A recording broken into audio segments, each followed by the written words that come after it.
most important thing which he did was to take the pillar beneath the dome of Imam Reza alayhi salam and just replace it with concrete. So instead of 3-meter brick pillar, he just made very small reinforced concrete.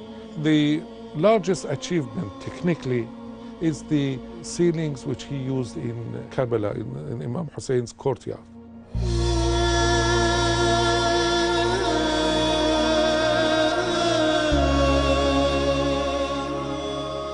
Islam is not against science, is with it.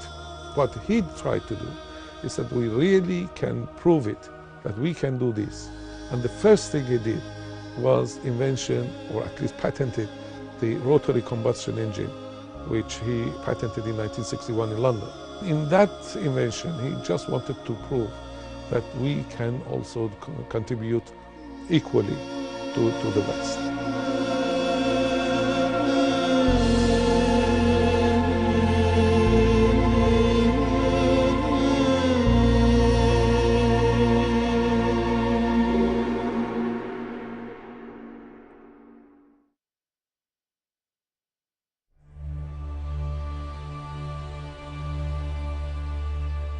Iraq has been one of the centers for the followers of the Ahlul Bayt for hundreds of years. Amongst its flowing rivers and lush palm trees stands the shrines of the most revered leaders of the Shia school of thought. In the city of Najaf rests Imam Ali, the son of Abu Talib, while in Karbala, known as the city of martyrs, the shrines of Hussein, the son of Ali, and his loyal and trusted brother Abu Fadl al-Abbas stands victorious after they were savagely killed in 610 AD. If you venture north into the capital Baghdad, you will find the shrine of Musa al-Kadhim and Muhammad al-Jawad. It is believed that the final leader of the Shia school, the awaited Mahdi, made his last official communique in Samarra, north of Baghdad, also the final resting place for Ali al-Hadi and Hassan al-Askari, the 10th and 11th leaders respectively. These noble shrines attract pilgrims from all over the world, some of which would settle in these holy cities, establishing mosques and centers of religious learning. Scholars establish seminaries of learning around these sites, and therefore families of rich history, knowledge, lived in close proximity to these holy shrines. On January 20th, 1932, in the holy city of Karbala, Muhammad Ali Shahrestani was born. He was the first grandson to Sayyid Ibrahim al-Shahrestani and the son of Sayyid Muhammad Salih al-Shahrestani. In early days, he went to seminary, Hawza, and he studied Islamic studies at that time. And when he was in university, he continued his studies in seminary. There was a school called, or madrasa called Sheikh Muhammad al-Khatib, who was one of the great teachers of the Hawza then. And it was so close that these three, Sayyid Muhammad Ali Shahrestani, Sayyid Muhammad Ali Milani, and Ayatollah Sayyid Murtadha al-Qazwini were studying together. The relationship between my father, Ayatollah Sayyid Murtadha al-Qazwini, and Fadilat Dr. Sayyid Muhammad Ali Shahrestani al-Marhum goes back to more than 70 years ago, when they were in the beginning of their life. They were teens, and they were hanging out together, because they were born in the same city of Karbala, almost in the same neighborhood, and they both hail from prominent scholarly families in the city of Karbala. So they started studying together, doing some research into Islamic jurisprudence and the hadith. In particular, they focused on the hadith together. The interesting story was that when it was the Salat time, both my paternal uncle and the maternal uncle would pray behind Sayyid Muhammad Ali. Maybe because he was a year older than them, or because they believed in his piety and his religion. When he was young, he was very ambitious. He learned also with local craftsman, artist really. How to paint, and he was a painter at the same time. And also that chap was an inventor, in fact. So he learned a lot, ceramic works and other Islamic artwork from him as well. But his ambitions were mainly engineering. He was inspired by Marhum Sidi Hibatuddin Shahrestani. Sidi Hibatuddin Shahrestani, who became the Minister of Education in the monarchy time in Iraq.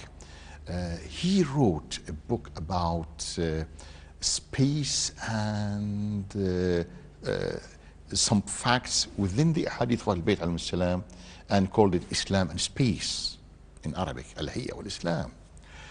So he was inspired. And from that, he thought that serving Islam by elevating and going higher in engineering, in education, in technical things would be something more useful. And history proved after many decades that he really served Islam very well in his capacity as an engineer, as an intellectual, a thinker, an educator, and also a man of seminary and knowledge.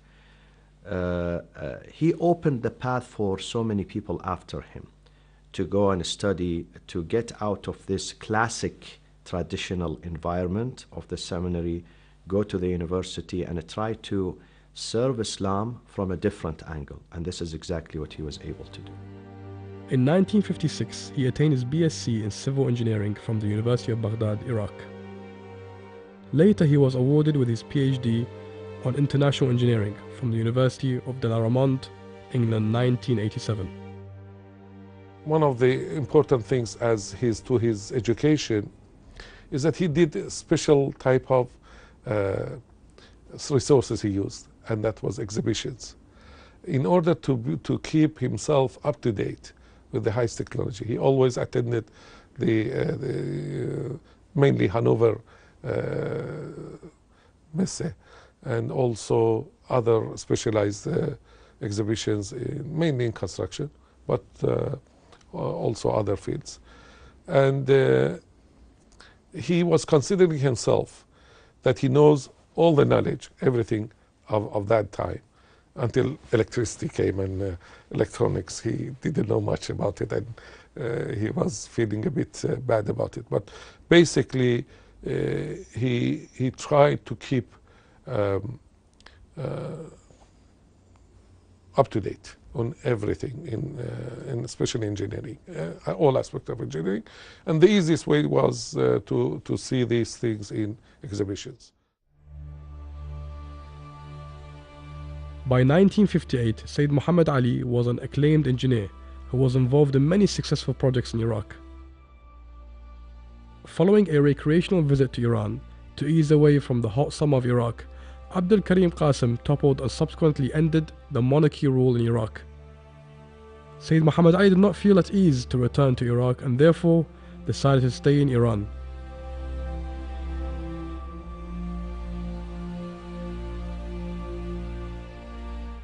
In his stay in Tehran, he joined a consultancy engineering company and later opening his own company, going on to work on grand projects. We had a silo, a slip-form silo, which was very new design because it was very big. The width was, the diameter was the largest at that time, and the height is again about 100 meters. So we had to go to Japanese. And in order to reduce the cost, they just send us technicians, not engineers. I remember also I was going that time when I had time, and probably in summertime, because I was a student at that time. We had problems. I mean, the mold were stuck to concrete several times, to the extent that we had to, my father had to claim to these Japanese that you have to do something. This is not going to work. And they said, you have to accept a team of engineers, and a lot of conditions, other conditions, so we can come and correct it. When my father felt that it's not going to work with them, he replicated the jacks which they were using, and in our steel production, we copied them and made them, and we built it ourselves. So when the silo finished, the Japanese were asking what happened. Are you going to go ahead or not with the project? My father took a photo and sent to them and said, if you have any other similar project, we will come and help you. Moreover, he tried to not to worry, to get big projects. He entered the industry, the steel industry in Iran, with the help of his brother who was in this field. And they started with a small kiln, 30 kg kiln. And very fast they could produce different alloys. And when they gave their results to Germans, they allowed them to be member in their society, because these are societies that they don't give know-hows, and they keep it to really professionals like themselves, or whoever proves that they can do something like them. And when they saw the sort of things which we did, they gave us a lot of information, which exploded our ability as well to do things that we wanted. Unfortunately, we could do all sorts of alloys in Iran.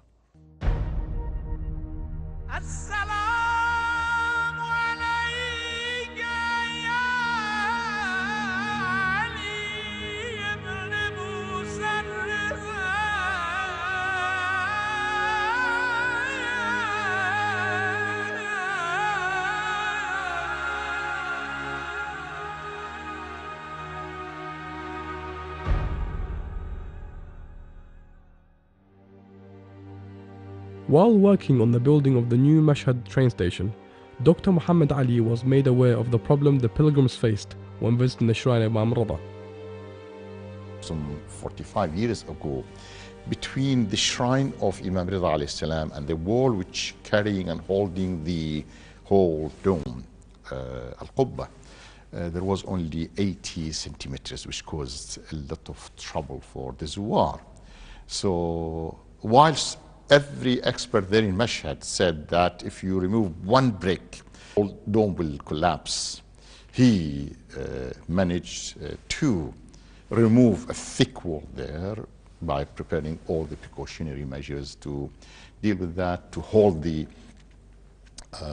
whole Qubba in a way that no damage, no risk will happen to that. People didn't dare doing that. Otherwise, I don't say that was a genius engineering-wise, but it was something that you should believe. I mean, it's something you when you know that you can do it, you will do it. When we did the same thing in Qazemain about 10 years ago, I was worried because, well, I didn't have that much experience as he did.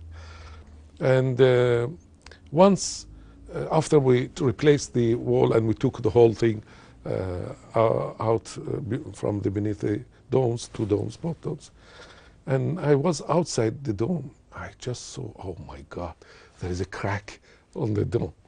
And that frightened me very much. And it took only a few minutes until I go inside and see my father and go to the dome and tell him that there is something probably wrong with what we did. Well, when I reached there, I realized there was a wire on the dome felt, and I thought that's a crack. But when I told him the story, he said, that's, you don't believe, you are not that much strong in your belief. You have to be very strong. That aspect is something he had, and we don't have normally. The spiritual value and trust in Allah subhanahu wa ta'ala, that it is not that someone just by tongue or by practice that we rely on Allah subhanahu wa ta'ala, we trust in Allah subhanahu wa ta'ala, or with support of Allah, we do this, we do that. No. You could see when that particular moment of leaving everything in the hand of Allah subhanahu wa ta'ala and begging Him in a very, very spiritual way, then immediately you see that he is not the same ordinary person who was smiling. He was, the tears coming out of his eyes, covering all his face, and as if he is moving in a different time and space. I noticed that many, many times, especially during the martyrdom of Imam Hussein alayhi salam, the Ashura. تو را دارم چه غم دارم ابوالفضل علم دارم چه سان نشه تو بردارم چه سان رودم. Sayyid Muhammad Ali Shahrestani, alhamdulillah, when we were in London, all majalis of Imam Hussein and Ma'atim were attending together with him, du'ain with every Jum'ah. But I have seen in majalis Imam Hussein, he's weeping, tearing, and beating his chest and crying for Imam Hussein. He was the man in his age, and I've seen in late age, was weeping a lot for Imam Hussein. I said to him, why, Dr. Shahrestani, why are you doing? He said, we lost a great Imam, and we have to do for him.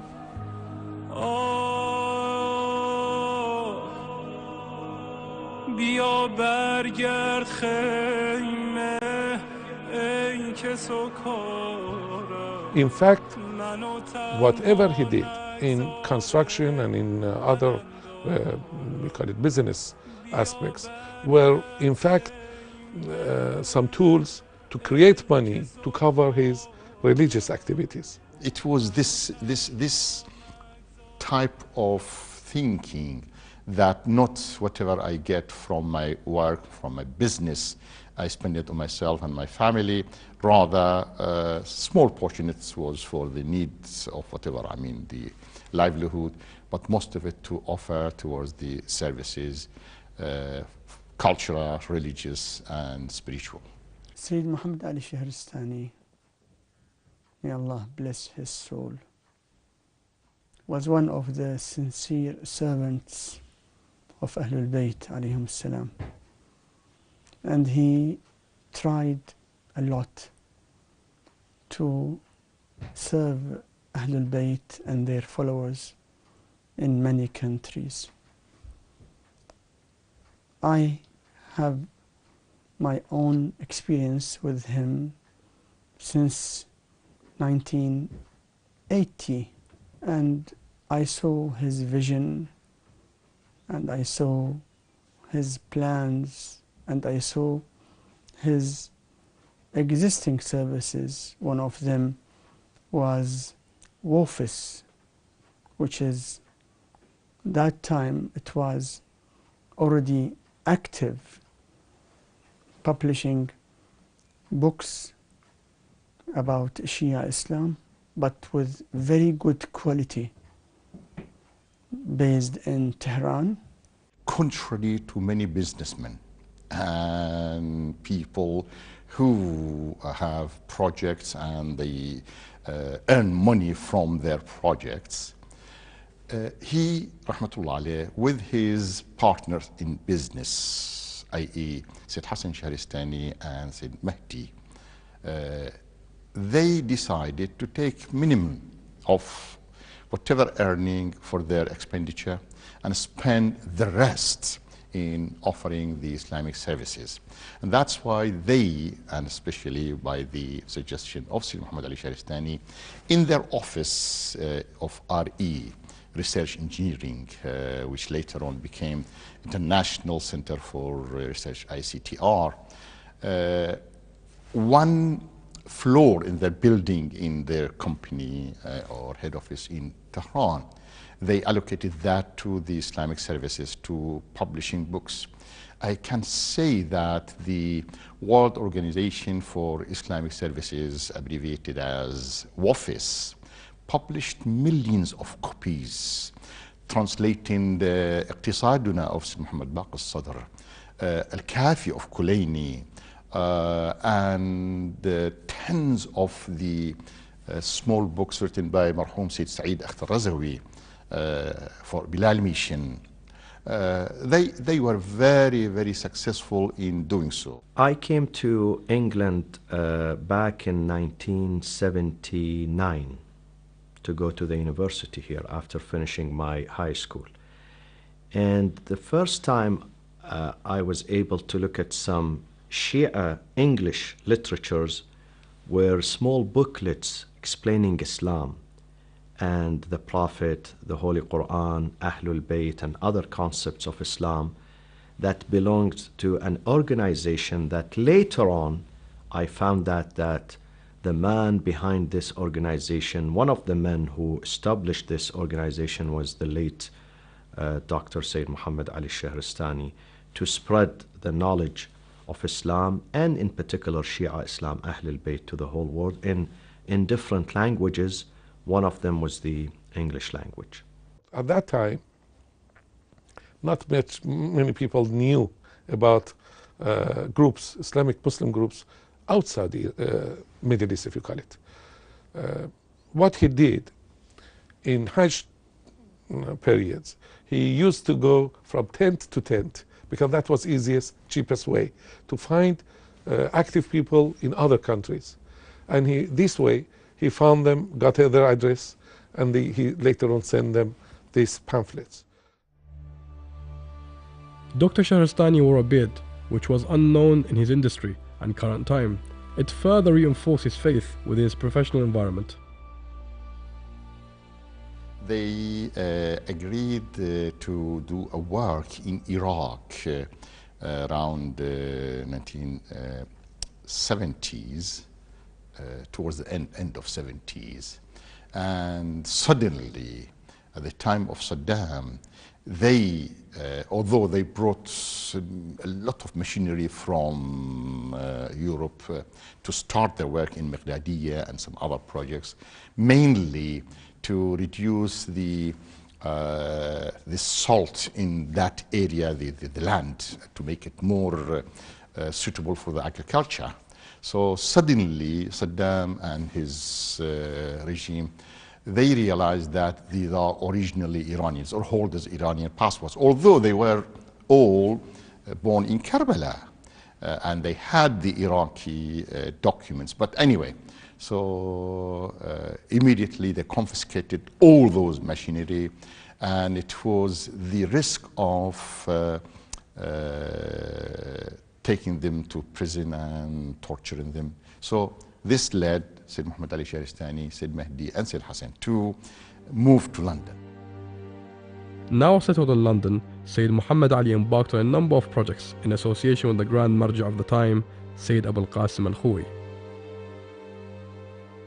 Marhum Dr. Shahrestani, when he visited Marhum Sayyid Muhammad Taghi al-Khuwi, he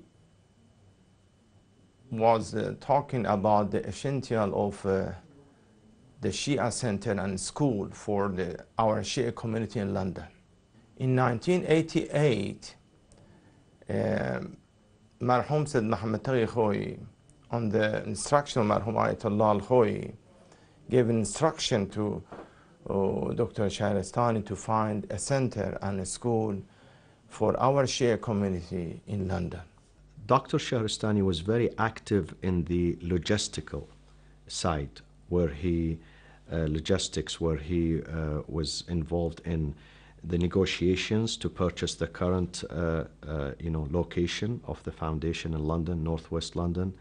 Also, he was involved in purchasing the current location of Al-Khuwi Foundation in New York, and the project of India, Mumbai, and other projects.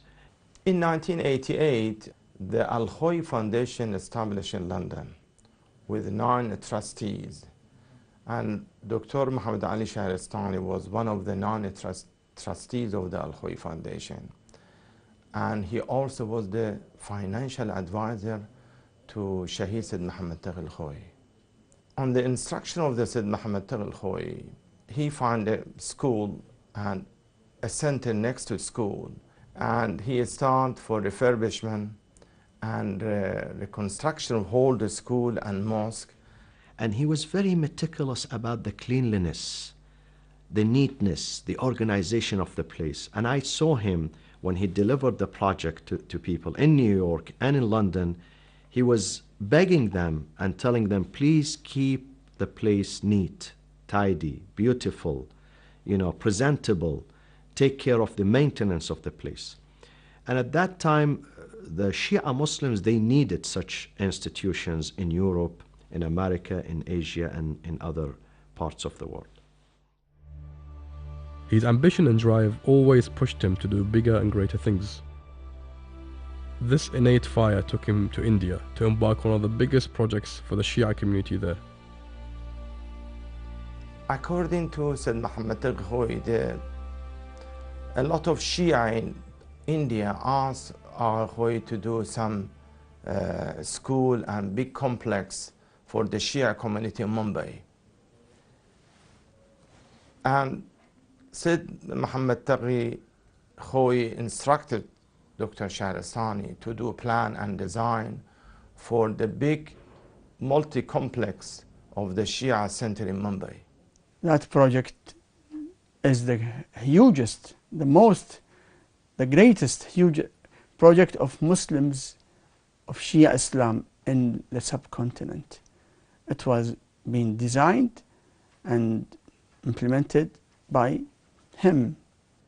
Dr. Muhammad Ali Shahrestani himself was involved for designing, planning, constructing, and building of the school for the capacity of 4,000 students, with dormitory, clinical center, orphanage, and mosque, and continue until 1994. He really worked very hard. I saw him struggling to create a universal foundation that fits the representation of the highest level of leadership in Shia Islam, which is Ayatollah Al-Khoi, and to make it based on institution, not individuals. This was his aim. He was rooted in Islamic knowledge, and his education in the Islamic seminary in his early life ensured that he would embark on a project which has served many students of knowledge till today. Dr. Muhammad Ali believes that education is very important. And the other thing, education is available everywhere, but it's not available to everyone. This is what he used to teach us, one of his students even. We needed some academic work. Some people, they would travel from Europe, from America, from Africa, Asia, to go to study in the seminaries in Iran and Iraq, and they would encounter many difficulties. But he wanted to bring the knowledge to them. He wanted to make it easier for them. And also he wanted to turn the Islamic curriculum into an academic one. So first of all, they will graduate after a certain period of time. They will get some certificate. The certificate would be accepted and endorsed by many countries, many governments, and they can embark on the journey of da'wah and work. We discussed that a lot. And in the end, it was the decision to start the International Colleges for Islamic Studies, to have a combination between academia and the Hawza. And this was based on an experience which I gained from Marhum Sheikh Muhammad Ridwan Dhaffar when he established Kulliyat al-Fiqh, the College of Jurisprudence, from which many great scholars like Sayyid Mustafa Jamal al-Din, al-Wa'ili, Bahr al-Ulum, al-Fadli, and many others. The first thing catched me is the logo of ICIS. In the logo, if you look at it, it says in Arabic, the verse, هل يستوي الذين يعلمون والذين لا يعلمون? Can those who know be equal to those who don't? That logo attracted me really, and I thought, oh, this is where I would like to be working. So we agreed first that all the financial and administrative work is on the shoulder of Hawza Muhammad Ali Shahrestani, all the academic work to be of my responsibility. So the modules, the syllabus, all the material needed for BA in Islamic Studies. His idea was to set local colleges in different countries. And he started first in London. First college was the Islamic College in London, and it started in 1989. And we started with one course, Islamic law, Sharia course, undergraduate. It was 4 years program.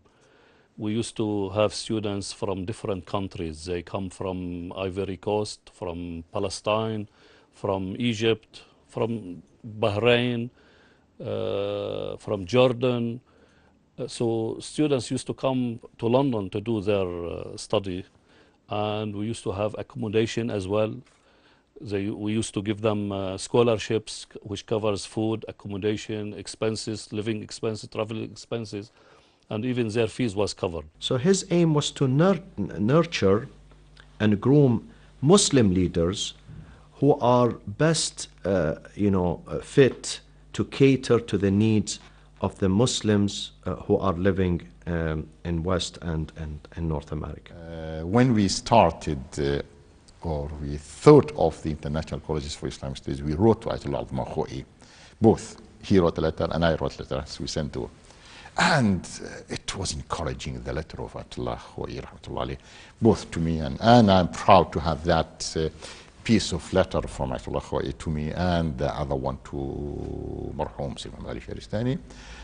In both letters, Ayatollah Khoi would say that I am sure that the blessings of the 12th Imam Ta'ala will be with you, and this is what the 12th Imam is satisfied and pleased with.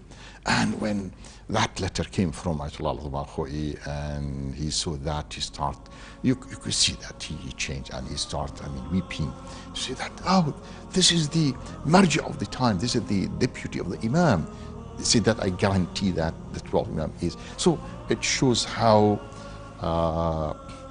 important was the sincerity, and to do something which pleases our Imam was important. And it, of course, it is important for all of us.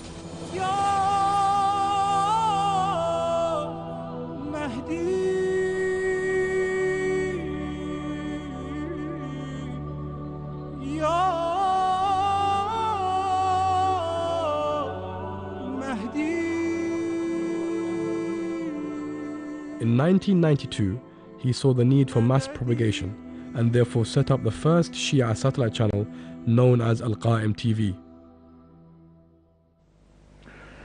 بسم الله الرحمن الرحيم والصلاة والسلام على محمد وعلى آله الطيبين الطاهرين. في الحقيقة أن الأسباب الموجبة لإقامة هذه القناة متعددة.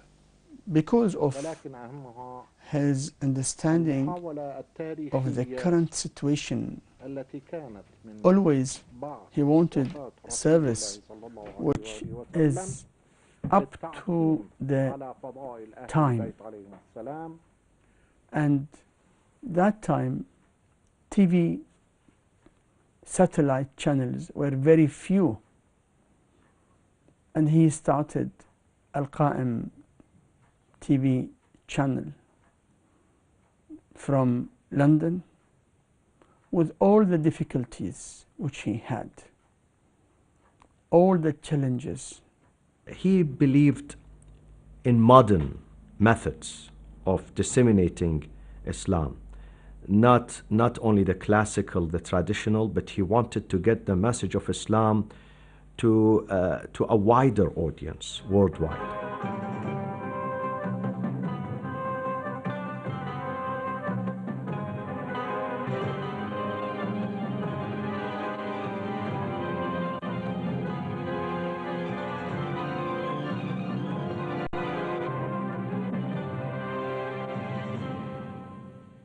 So from the studios of the Islamic colleges, which he used to run during his time, may Allah bless his soul, he used to produce programs for the Al-Qa'im TV satellite channel. And it did a service which was unique. بسم الله الرحمن الرحيم. حقيقة من الأمور التي أكد عليها الإسلام وأكد عليها القرآن وسلوك الرسول صلى الله عليه وآله وسلم يثبت ذلك هو البر بالوالدين. We were broadcasting mostly the whole Europe and North America. We had a small studio for that and always ready to deal with that. المسابقة بين مدرستي الإمام الصادق، لأن المرحلة الثانية بين المدارس، ومدرسة المصطفى. يعرفون أسمائهم؟ المدرسة الأولى؟ أنا اسمي أمير جواد من مدرسة المصطفى. أحسنت. أنا اسمي مصطفى مسعود من مدرسة المصطفى. اسمي محمد طاهر أبو رغيف من مدرسة الصادق عليه السلام. أحسنت. اسمي عمار بحر العلوم من مدرسة الصادق. أهلا ومرحبا. أهلا ومرحبا بكم في هذه المسابقة. قبل أن نبدأ بالمسابقة سؤال اختيار المربع. هذا السؤال للفريقين، اللي يجاوب هو يختار. It was only an hour a day on the weekdays and 2 hours in the weekends. But it was very, very good, very, very useful. For almost half a century, the shrines of the members of the Ahl Bayt in Iraq have been abandoned, while at the same time they were built to cater for a small number of visitors, and you can imagine that huge renovation was needed. Ba'ath regime in Iraq for 35 years. All the requirement for refurbishment, for construction, whatever was suitable for showing the status of holy shrines in Iraq. But they were ruined, they were left unattended with little care or sometimes no care at all.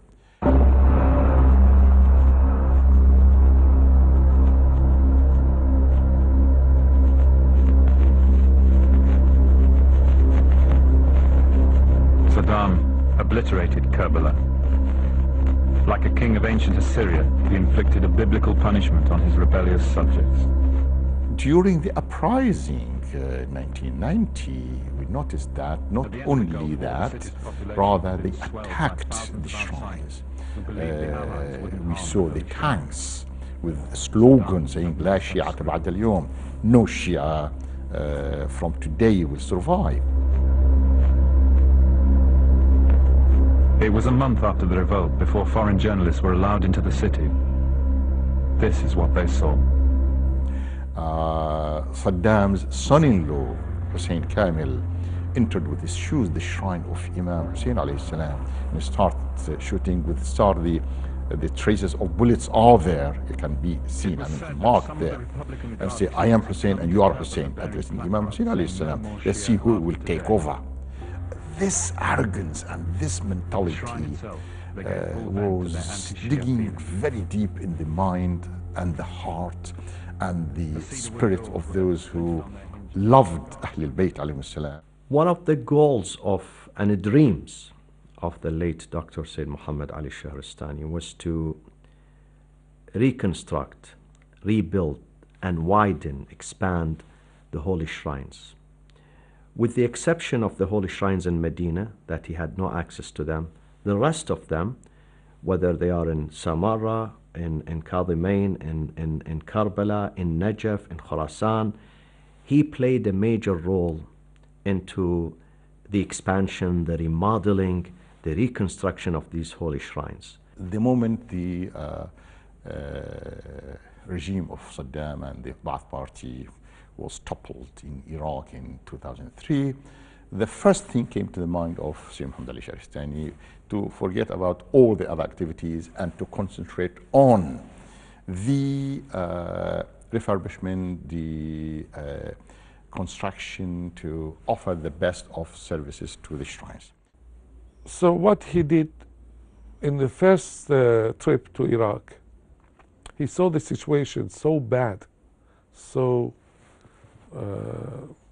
underdeveloped, that he told the people in London that you consider me dead, and I'm just back in Iraq, I'm staying here, and I would try to develop here as much as I can. When he went there, his initial aim was shrines. The first project was, again, expansion or taking out the pillars out below the two tombs of Imamain Qazimain alayhim salam, which after a lot of negotiations with people involved, fortunately, and because the government was at that time almost non-existent, we could do that, which was really helpful and changed the whole situation, especially in Qazimain. It was 2 rooms, and now it's only one big hall, so you can't feel it now. But for the people who have seen it before, they can see the difference between now and then. When the government wanted to rebuild it 2 years after that, my father, of course, they asked him to go there, and he went, and also he was a leader, technical leader at least, in rebuilding the shrine and the dome itself and design. He designed it and we built it on his instructions, really. Tragedy struck in February 2006 and June 2007 when members of Al-Qaeda in Iraq launched 2 campaigns to destroy the shrines of Imam al-Hadi and Imam al-Hasan al-Askari in Samarra. Effectively, the objective was to incite sectarian hatred and engulf Iraq into a downward spiral.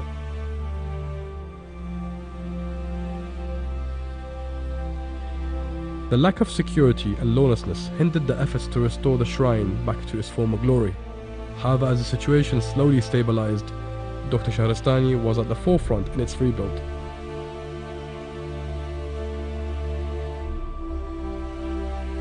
It wasn't easy. It wasn't easy for any government, any entity, any company, any person to come and try to reconstruct that place. And he risked his life because there were always, even for the ordinaries who are to go there, it is a big risk. The Prime Minister went there and they decided right away to begin a plan to reconstruct that site. And after a period of time, they started the reconstruction, and he would go himself, by himself, to supervise the work there. And alhamdulillah, he did a great job. The shrine, the dome, the minarets were reconstructed, and hopefully we're going to see within a very short period of time that the Darih mausoleum of the Askariyin is going to be transferred from the city of Qom to Samarra, inshallah, in the near future. It was in Karbala again when he was preparing for that, and the caravan, when it was his office there, yeah, it was bombed when he lost even his passport, his document, everything. So all these risks, all these, he wasn't the person to be afraid or worried about, or try to hesitate about whether it is reasonable to do this or not. No, when he decided to do something with sincerity, he would go for it and make every effort to complete. Then it was in Karbala. He found some donors, Iranian donors, just one person really.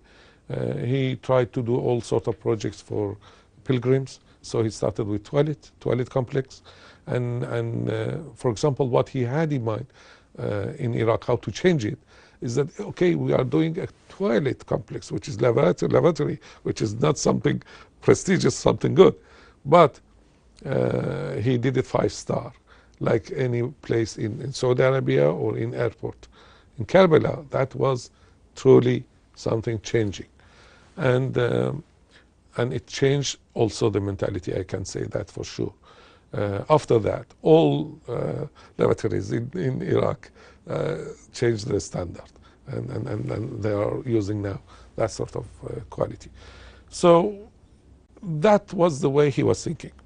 Change your world with whatever you can do, small step. But be positive, but be able to do it, not just to talk and just think about propaganda. That was his policy. Wherever you go today, whatever a beautiful thing you see, they tell you this is the work of Dr. Shahrestani. One of them is the roofing of the shrine of Imam Hussein. The largest achievement technically, he was is almost not famous, not people do not know about it, is the ceilings which he used in Karbala, in Imam Hussein's courtyard. The whole courtyard, which was not served for decades, I mean, he planned to cover it in a very, very nice architecture work, which is a piece of art. At the same time, I mean, allowing the Zuwar to benefit from that type of construction. There we had spans of 7 meter to 10 meter, and we wanted to be very lightweight to reduce the total weight, so we shouldn't change the foundation, especially in the Haram side. So he tried different type of composite materials and also different form of producing it. The final design, he was very proud of it, and he was considering it as a marvel of his engineering altogether. So until really death, he was using the latest methods, technologies, materials. Dr. Muhammad Ali Shahrestani proved that Islam is not against science, rather it is with it, and he dedicated his life to proving it. One of the great achievements was the invention of the rotary combustion engine, which he patented in 1961 in London. He was a man who left a legacy behind him for all to admire and aspire to. He was involved in all the construction because he's wishing to help the Shia community, the Ahlul Bayt society.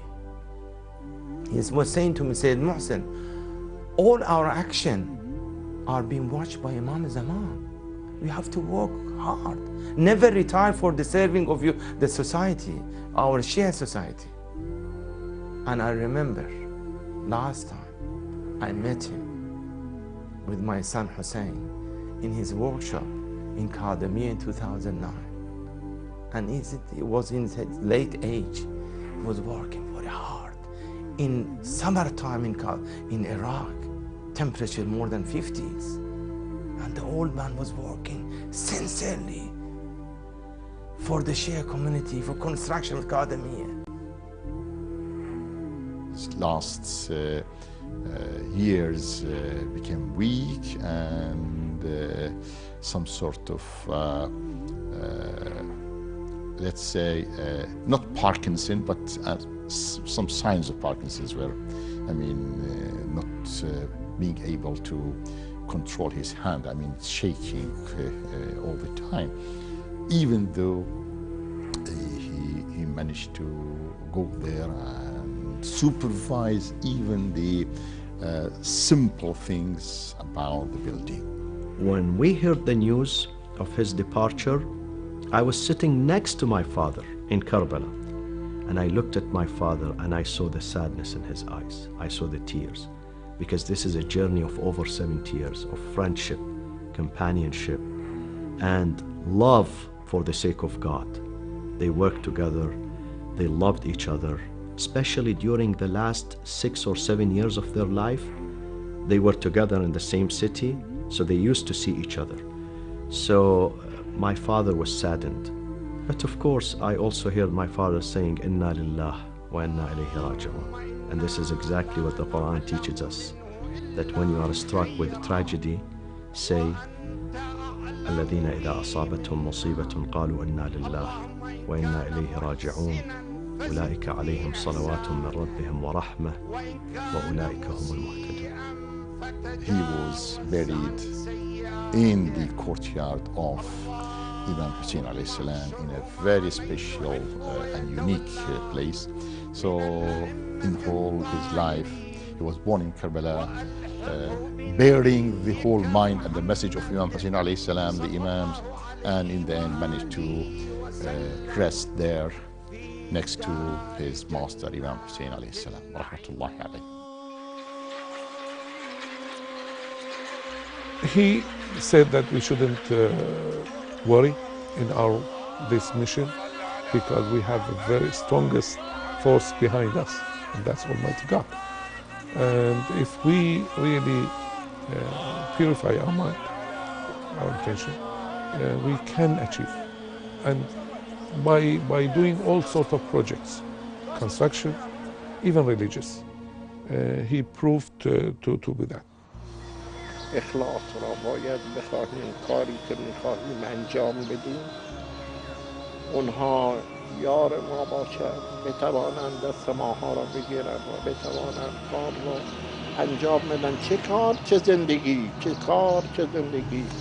و اگر این مطلب تحقق پیدا بکنه، سعادتمندی انسان پا بر جاست، پا بر جاست. ماها افرادی که اطلاع دارن و آمدن میدارن در یک کنکسی زندگی میکنیم، ولی واقعا احساس میکنیم در هتل 5 ستاره زندگی میکنیم و به همه میگیم واقع این است که وقتی انسان اون آرامش روحی و اطمینان را داشته باشه، لذت ببره از اون چیزی که داره انجام میده، سعادتی بالاتر از اون نیست.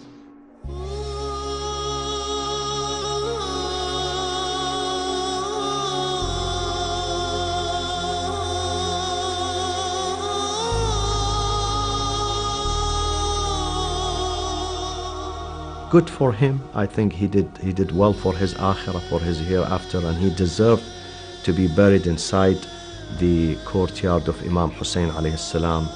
And I have no doubt in my mind that he's one of the companions of Imam Hussein in paradise now. May Allah bless his soul.